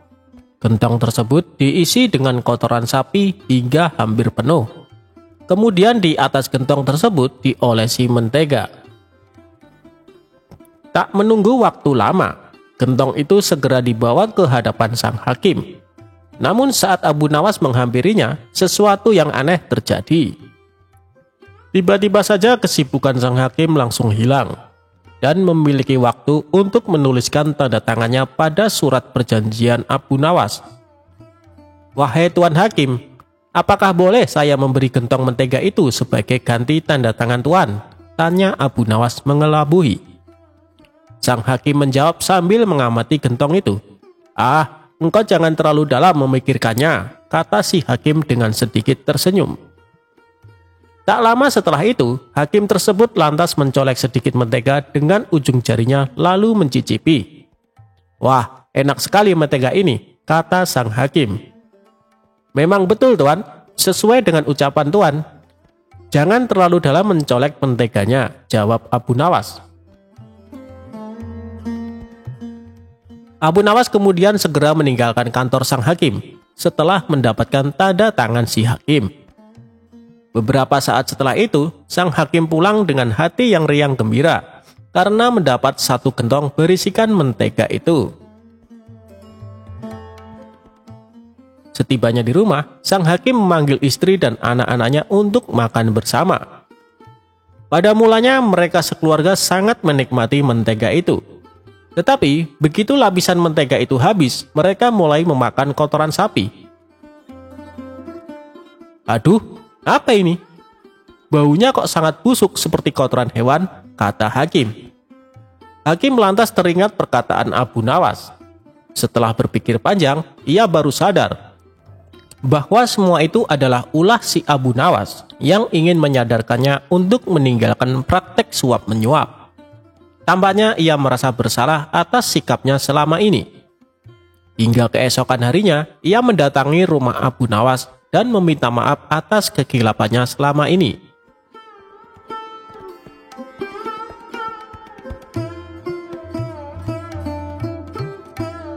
Abu Nawas dan buah anggur. Pada suatu hari, hakim di istana telah wafat karena suatu penyakit.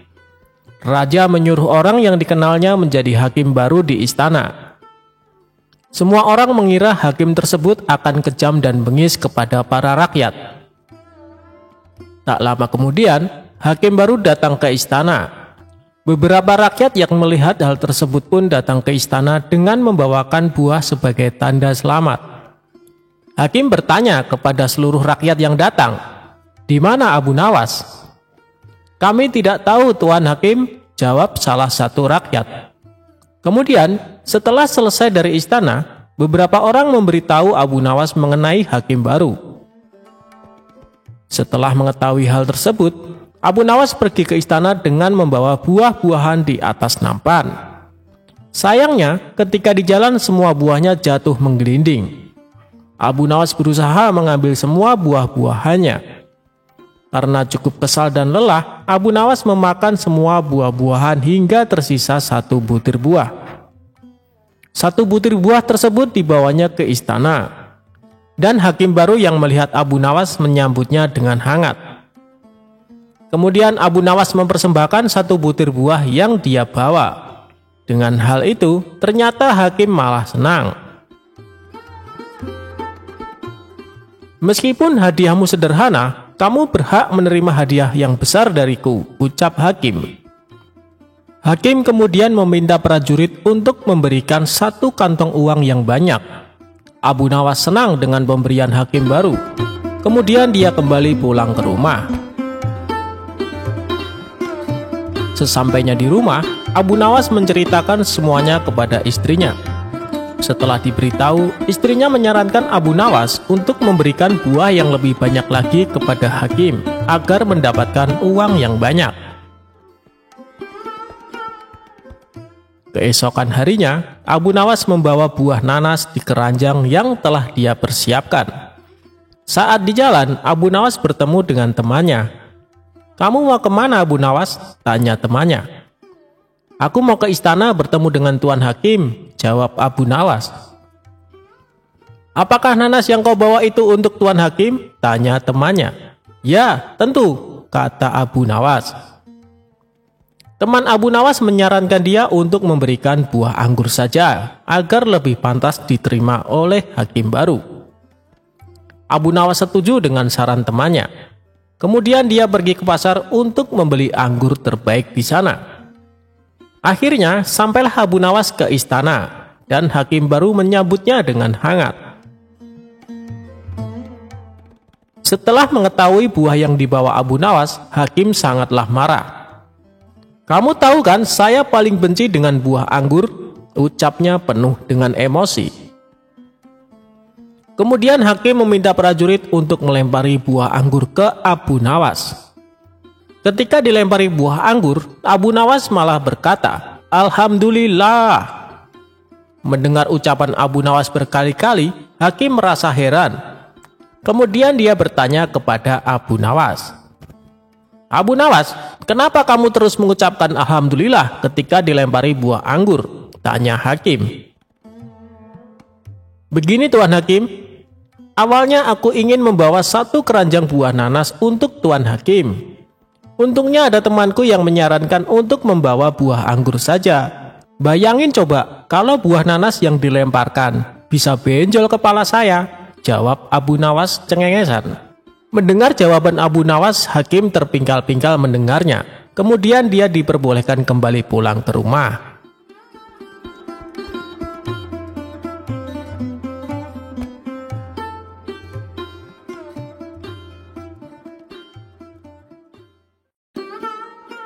Abu Nawas dihukum pancung.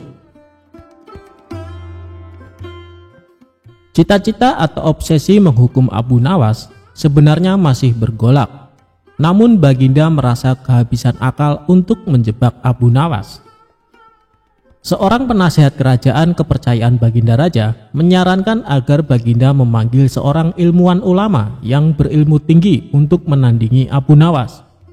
Pasti masih ada peluang untuk mencari kelemahan Abu Nawas. Menjebak pencuri harus dengan pencuri, dan ulama dengan ulama. Baginda menerima usul yang cemerlang itu dengan hati bulat. Setelah ulama yang berilmu tinggi berhasil ditemukan, Baginda Raja menanyakan cara terbaik menjerat Abu Nawas. Ulama itu memberitahu cara-cara yang paling jitu kepada Baginda Raja. Baginda Raja manggut-manggut setuju. Wajah Baginda tidak lagi murung. Apalagi ulama itu menegaskan bahwa ramalan Abu Nawas tentang takdir kematian Baginda Raja sama sekali tidak mempunyai dasar yang kuat. Tiada seorang pun manusia yang tahu kapan dan di bumi mana ia akan mati, apalagi tentang ajal orang lain. Ulama andalan Baginda Raja mulai mengadakan persiapan seperlunya untuk memberikan pukulan fatal bagi Abu Nawas.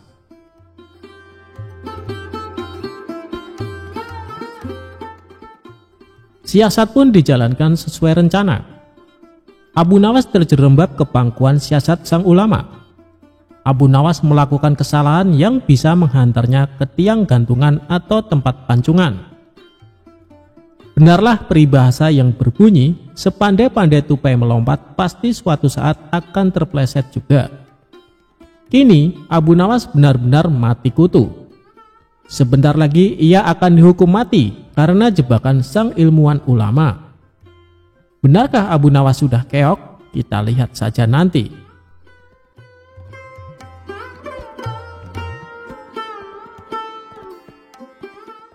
Banyak orang yang merasa simpati atas nasib Abu Nawas, terutama orang-orang miskin dan tertindas yang pernah ditolongnya. Namun derai air mata para pecinta dan pengagum Abu Nawas tak mampu menghentikan hukuman mati yang akan dijatuhkan.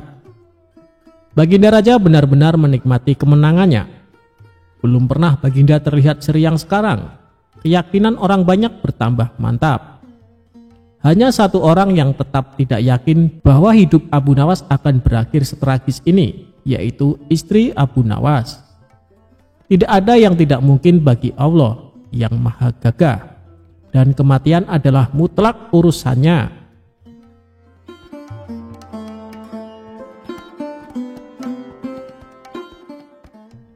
Semakin dekat hukuman mati bagi Abu Nawas, orang banyak semakin resah. Tetapi bagi Abu Nawas malah sebaliknya. Semakin dekat hukuman bagi dirinya, semakin tenang hatinya. Malah Abu Nawas nampak setenang air danau di pagi hari. Baginda Raja tahu bahwa ketenangan yang ditampilkan Abu Nawas hanyalah merupakan bagian dari tipu dayanya. Tetapi Baginda Raja telah bersumpah pada diri sendiri bahwa beliau tidak akan terkecoh untuk kedua kalinya. Sebaliknya Abu Nawas juga yakin selama nyawa masih melekat, maka harapan akan terus menyertainya. Tuhan tidak mungkin menciptakan alam semesta ini tanpa ditaburi harapan-harapan yang menjanjikan. Bahkan dalam keadaan yang bagaimanapun gentingnya, keyakinan seperti inilah yang tidak dimiliki oleh Baginda Raja dan ulama itu.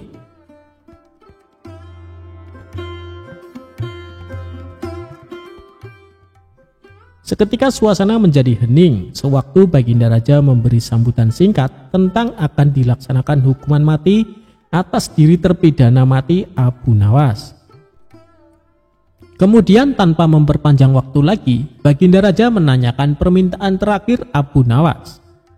Dan pertanyaan inilah yang paling dinanti-nantikan Abu Nawas. Adakah permintaan yang terakhir?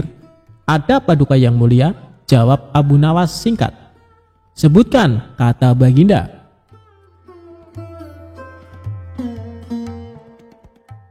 Sudilah kiranya hamba diperkenankan memilih hukuman mati yang hamba anggap cocok, wahai Baginda Yang Mulia, pinta Abu Nawas. Baiklah, kata Baginda menyetujui permintaan Abu Nawas.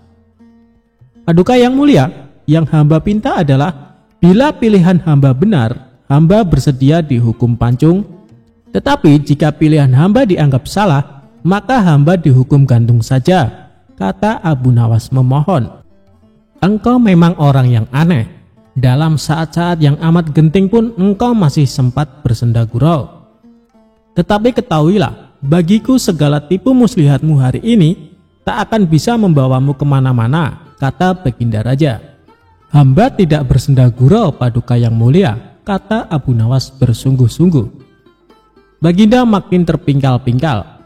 Belum selesai Baginda Raja tertawa-tawa, Abu Nawas berteriak dengan nyaring, hamba minta dihukum pancung. Semua yang hadir pun kaget. Orang yang hadir banyak belum pada mengerti mengapa Abu Nawas membuat keputusan begitu. Tetapi kecerdasan otak Baginda Raja menangkap sesuatu yang lain, sehingga tawa Baginda yang semula berderai-derai mendadak terhenti. Kening Baginda berkenyit mendengar ucapan Abu Nawas. Baginda Raja tidak berani menarik kata-katanya karena disaksikan oleh ribuan rakyatnya. Beliau sudah terlanjur mengabulkan Abu Nawas menentukan hukuman mati yang paling cocok untuk dirinya. Kini kesempatan Abu Nawas membela diri. Baginda, hamba tadi mengatakan bahwa hamba akan dihukum pancung. Jika pilihan hamba salah, maka hamba siap dihukum pancung. Tetapi di manakah letak kesalahan pilihan hamba sehingga hamba harus dihukum gantung? Padahal hamba kan memilih dihukum pancung. Tidak disangka kata-kata Abu Nawas membuat Raja tercengang. Baginda mulai menyadari dan mengakui kehebatan Abu Nawas seperti dugaannya dari awal. Abu Nawas, aku mengampunimu, tapi sekarang jawablah pertanyaanku ini. Berapakah banyaknya bintang di langit? Oh, gampang sekali tuanku. Iya. Tapi berapa? 100 juta? 100 miliar? Tanya Baginda Raja. Bukan tuanku, cuma sebanyak pasir di pantai. Kau ini, bagaimana bisa orang menghitung pasir di pantai? Bagaimana pula orang bisa menghitung bintang di langit? Hahaha. Kau memang penggeli hati, kau adalah penelipur laraku. Abu Nawas, mulai sekarang jangan segan-segan sering-seringlah datang ke istanaku. Aku ingin selalu mendengar lelucon-lelucon yang baru. Siap Baginda? Lalu Baginda memerintahkan bendahara kerajaan memberikan sekantong uang kepada manusia terlucu di negerinya itu.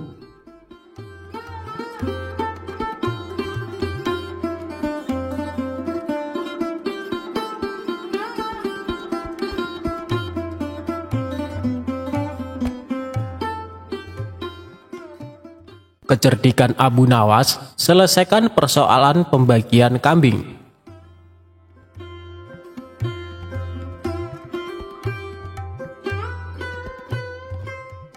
Suatu hari datanglah 3 orang desa menghadap Baginda Raja di istana. Baginda Raja yang waktu itu sedang duduk berbincang-bincang dengan para pejabat tinggi, langsung saja mempersilahkan ketiga orang itu untuk masuk. Setelah 3 orang itu membungkuk, salah seorang di antara mereka berkata, "Ampun beribu ampun Baginda, karena kami telah mengganggu perbincangan Baginda dengan para pejabat yang lain." "Tidak, kalian tidak mengganggu. Kami malah senang dengan kedatangan kalian. Memangnya ada apa kalian menghadapku? Adakah persoalan yang ingin kalian sampaikan?" Begini Baginda, saya Ahmad mempunyai 2 ekor kambing betina. Zulfikar mempunyai seekor kambing jantan, sedangkan Zubair tidak mempunyai kambing. Karena itulah Zubair yang setiap hari harus bekerja mengembalakan kambing. Apabila ketiga kambing itu beranak pinak, maka pembagian keuntungannya juga telah kami sepakati, yakni saya mendapat separuh dari jumlah kambing. Zulfikar memperoleh sepertiga dari jumlah kambing, sedangkan Zubair yang mengembala dan merawat yang mendapat bagian 1/8-nya, terang Ahmad. Lantas, apakah kambing itu sekarang telah beranak pinak? Tanya Baginda. Benar Baginda, ketiga kambing itu sekarang sudah berjumlah menjadi 23 ekor. Karena itu, kami sekarang ingin membaginya sesuai dengan kesepakatan kami dulu. Tapi ternyata kami kesulitan untuk membaginya. Karena itulah kami kesini ingin memohon pertolongan Baginda, terang Ahmad. Membagi 23 ekor kambing sesuai perjanjian tentu tidak mudah. Bayangkan, bila Ahmad memperoleh pembagian separuh dari kambing-kambing itu, maka Ahmad sebenarnya mendapat bagian 11 ekor lebih setengah kambing. Sedangkan Zulfikar memperoleh pembagian 1/3, seharusnya mendapatkan 7 ekor lebih 2/3 kambing.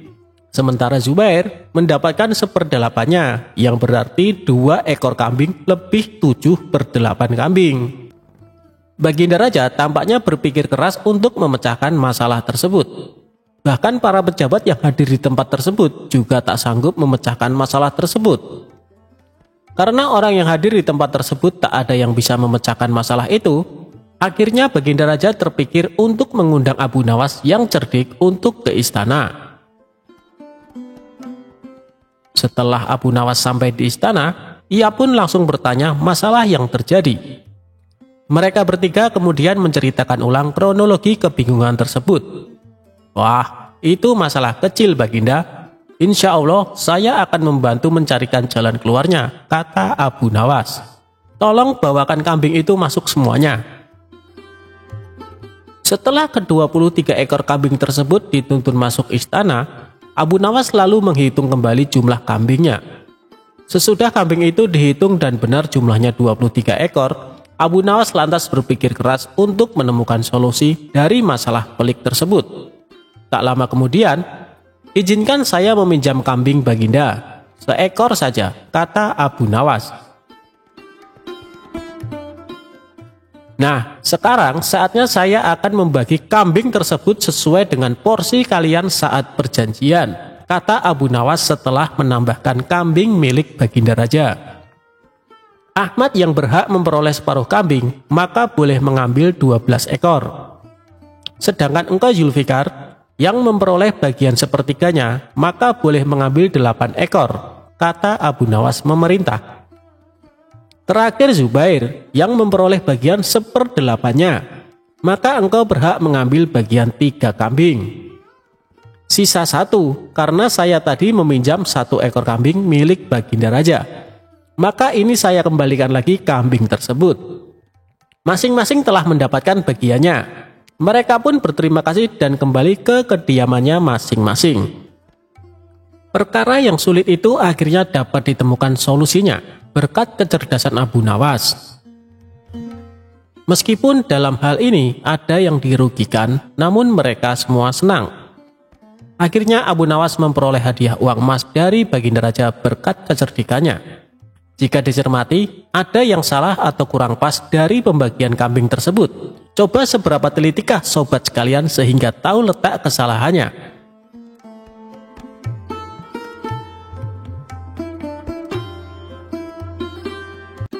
Imam Syafi'i enggan menyolati jenazah Abu Nawas.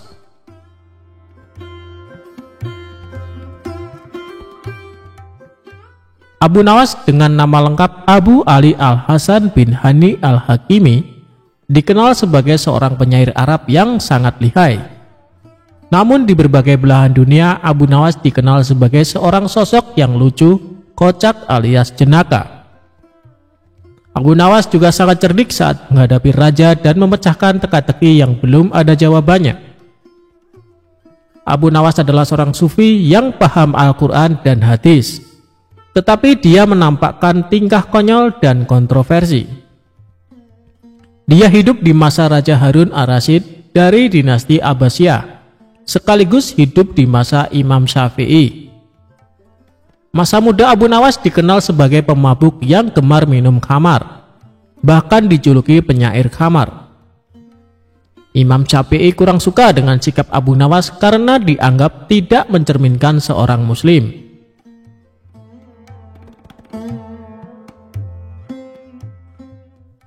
Suatu ketika Abu Nawas meninggal dunia dan kabar kematiannya sampai ke penjuru seantero negara Iran. Kabar wafatnya Abu Nawas membuat gempar penduduk Iran. Baginda Raja sebagai teman dekat Abu Nawas merasa sedih mendengar kabar tersebut. Sementara Imam Syafi'i juga mendengar kabar wafatnya Abu Nawas. Namun Imam Syafi'i enggan menyolati jenazah Abu Nawas. Sementara di satu sisi banyak warga berkumpul di rumah Abu Nawas untuk melayat dan mendoakan jenazah Abu Nawas. Ketika jenazah Abu Nawas hendak dimandikan, salah seorang warga menemukan kertas di saku Abu Nawas. Kertas tersebut ternyata berisi syair Abu Nawas yang ditulis terakhir kali sebelum beliau meninggal dunia.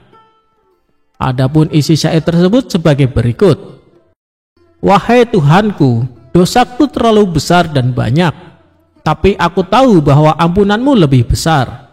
Jika hanya orang baik yang boleh berharap kepadamu, kepada siapa pelaku maksiat akan berlindung dan memohon ampunan? Aku berdoa kepadamu seperti yang engkau perintahkan, dengan segala kerendahan dan kehinaanku. Jika kau tampik tanganku, lantas siapa yang memiliki kasih sayang? Hanya harapan yang ada padaku ketika aku berhubungan denganmu dan keindahan ampunanmu, dan aku pasrah setelah ini. Kemudian salah seorang warga membawa kertas berisi syair Abu Nawas ke rumah Imam Syafi'i. Warga tersebut menjelaskan bahwa kertas tersebut ditemukan di saku Abu Nawas saat akan dimandikan. Setelah membaca syair Abu Nawas tersebut, Imam Syafi'i sangat sedih dan menangis sejadi-jadinya. Kemudian Imam Syafi'i pergi ke rumah Abu Nawas untuk menyolatkan jenazahnya. Itulah kisah syair terakhir Abu Nawas yang mampu meluluhkan pemilik mazhab terbesar, yaitu Imam Syafi'i. Semoga kita bisa mengambil hikmah dari kisah Abu Nawas yang hidup sejaman dengan Imam Syafi'i.